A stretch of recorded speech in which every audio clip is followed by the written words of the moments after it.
Ciao a tutti! Oggi delle semplici cotolette di pollo al forno con le patate, semplici, buone, leggere, ma con un'aggiunta che farà la differenza, un sapore in più particolare. Iniziamo! Fettine di petto di pollo, io in questo caso ne faccio 4, a me piacciono tagliate sottili, le condisco con un po' di sale e un po' di olio extravergine di oliva, metto i guanti per toccare il pollo e aggiungo un po' di rosmarino, in questo caso è quello secco ma va benissimo, anzi è meglio quello fresco, e faccio un bel massaggino così se ne impregneranno bene. Ora preparo la panatura, quindi pan grattato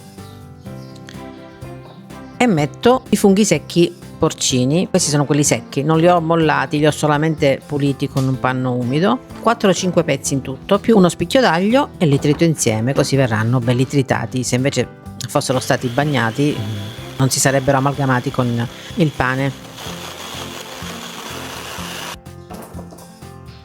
Ecco, vedi, una polvere praticamente, già tutto aromatizzato.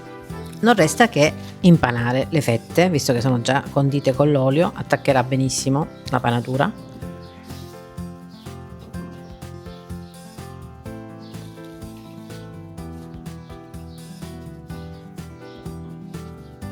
Io le faccio al forno per una questione di leggerezza, magari sono più leggere, però puoi anche friggerle tranquillamente. Oppure cuocerle in padella con un filo d'olio, una girata, sono pronte. Aggiungo, così faccio un piatto unico, anche 2 patate tagliate a fette non troppo sottili, così. Puoi mettere altra verdura tipo zucchine, peperoni, anche dei semplici pomodorini, e li condisco con sale e sempre rosmarino, perché con le patate ci sta benissimo, e olio.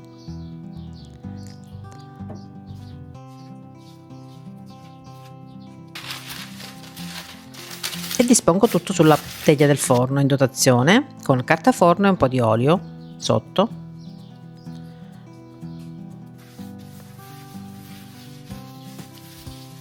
Verranno leggerissime perché, come vedi, non c'è niente di tanto elaborato, ma è più che altro il profumo della panatura che fa la differenza, che sentirai questo sapore di fungo secco di porcini che ci sta bene, devo dire la verità. Io la uso questa panatura anche per la carne tipo il capicollo di maiale, oppure per altre panature. Darà quel profumo in più di fungo porcino che con pochi soldi praticamente facciamo una buona ricetta saporita senza spendere tanto. Un altro filo d'olio sopra, che altrimenti verrebbero troppo asciutte, e via in forno 200 gradi statico ventilato per 25 minuti, più o meno 25-30, dipende, poi toccate le patate, se sono cotte perfetto, vedi, belle dorate. C'è un profumo che non ti dico, qualche rametto di rosmarino fresco che darà colore, e via, pronte da gustare.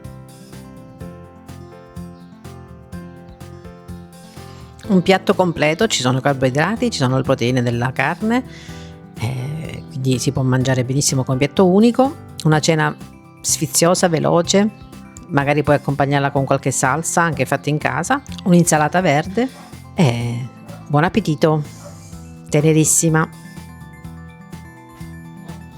Assaggio anche le patate che, come vedi, sono cotte perfettamente, leggermente croccantine all'esterno. Buono, buono, buono, un bel piatto. Baci, alla prossima.